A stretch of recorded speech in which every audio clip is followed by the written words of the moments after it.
నేటి పునీతులు పునీత థామస్ గారు.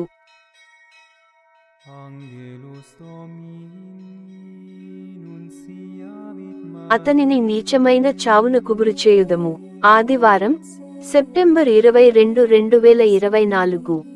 మొదటి పఠనం సొలొమోను జ్ఞాన గ్రంథము 2వ అధ్యాయం 17 నుండి 20 వచనాలు.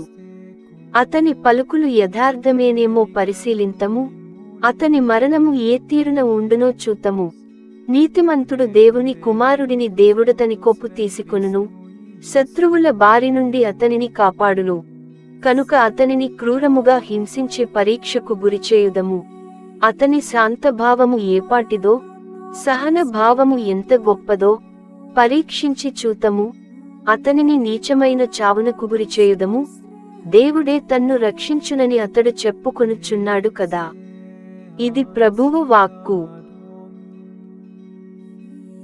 శాంతిస్థాపకులు నాటిన శాంతి బీజముల ఫలసాయమే నీతి.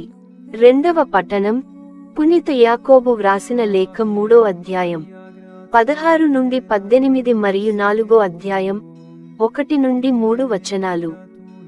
ఏలన, అసూయ, స్వార్థ పకత్వములు ఎటనుండునో అట్ట అలజడియు సర్వ విధములగు నీచ కార్యములను కూడా ఉండును.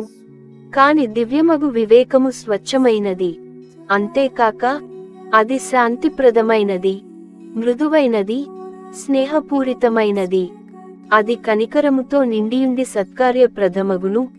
అది పక్షపాతమునకును వంచనకును దూరమైనది.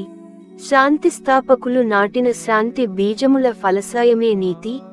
మీ మధ్య ఇన్ని కలహములు, వివాదములు ఎట్లు సంభవించుచున్నది? మీ శరీరమున దాగియుండి సదా కలహించుచుండు వ్యామోహముల నుండియే గదా. మీరు ఆశించుచున్నారు గాని పొందుటలేదు, కనుక చంపుటకైనను సిద్ధపడుదురు. మీరు మాత్సర్యపడుదురు గాని పొందలేరు, కనుక మీరు కలహించుదురు, యుద్ధములు చేయుదురు.